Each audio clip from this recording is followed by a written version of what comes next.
Hey everybody, Brandon with StepRock Media. I was working on a project and it just got me to thinking about a couple things I wanted to share with you. This is not super planned. I was just thought to share it with you. I went through the trouble of writing it on screen though. Non-destructive editing in Photoshop. That's a trick that you really need to get your head around if you're going to get any good at Photoshop. That is a matter of how do you work with an image without working directly on the pixels, and you want to avoid working directly on the pixels as much as possible. Let's talk about it. There's a couple things. One of them is linking images, and the other is going to be smart objects. So let's take this wood texture back here. If I did a file place linked on that wood texture, I'm going to be able to place that, stretch it, scale it, warp it, do everything I want to, but I'm not actually directly editing the texture. I'm just moving a link to the original art, okay? I've never touched the original art. If I were to go in there and try to paint on it, I'd wind up getting a warning from Photoshop saying I couldn't do that because it's linked. I have to rasterize it. Rasterizing it is the last thing you want to do. That means it takes whatever pixels are on screen and converts them to actual pixels. Right now, it is a link back to the source image, and I want to keep it that way for as long as possible. I could add layers to it, and I could change the blending mode. I could add more layers and recolor and things like that. We'll show you how that works in a second. The other thing that I do here is that with all these photo stacks, they are grouped up as a smart object.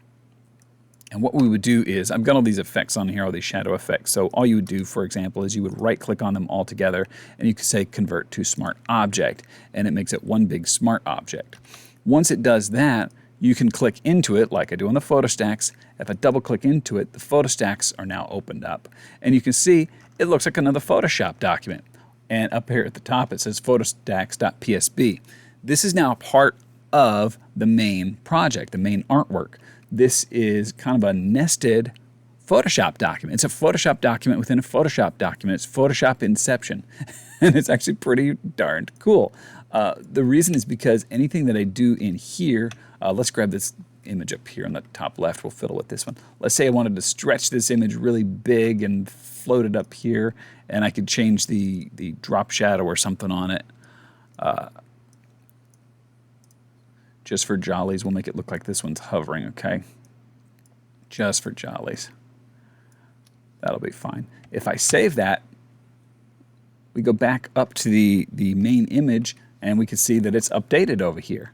So now that is all just one layer by itself. It's really easy for me to work with it as one layer, and just like the linked object, that linked wood there, I could stretch it, I could scale it, I could add filters to it, and that's exactly what I did. I added a smart filter, a Gaussian blur.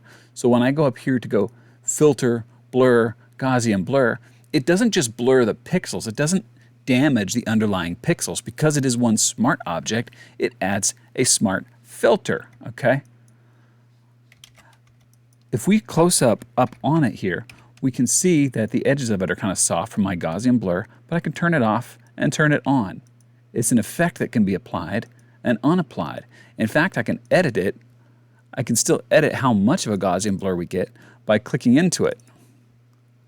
If I double click on Gaussian blur, we can go in here and it's still editable, okay? How much of an effect? It's not quite the same as directly editing the pixels, but you get a lot of the same concept going through. It works really well. Let's undo what I did here.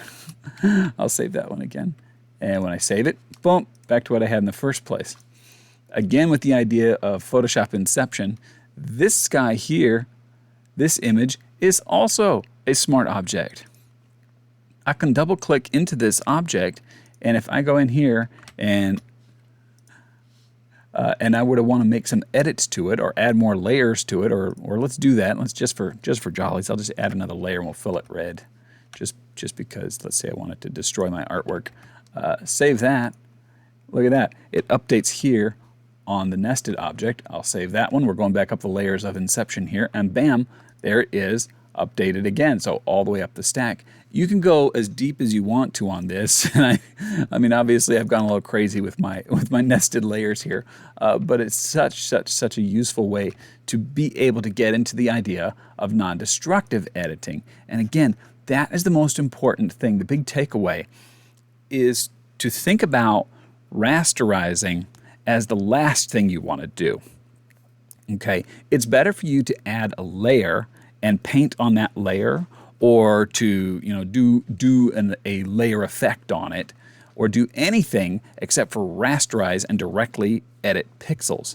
That's going to mean that you're going to be resolution independent. You can stretch it and scale it. You can upscale the entire image and add more resolution all the way up to the point where you get to the maximum size of your original art. Yeah, you can increase the resolution of the entire thing up to the point of your underlying art. So if I have really high def images in here, I could take this banner and stretch it really big, and I will keep the sharp resolution of the underlying art, which is pretty danged cool. So anyway, I hope that's interesting to you. And if you have a second, give it a like. If you have some money, go check out my link to Teespring and get a cool nerdy t-shirt. If you don't have any money, then leave a comment or anything. Hey, I appreciate you watching this long. You guys have a nice day.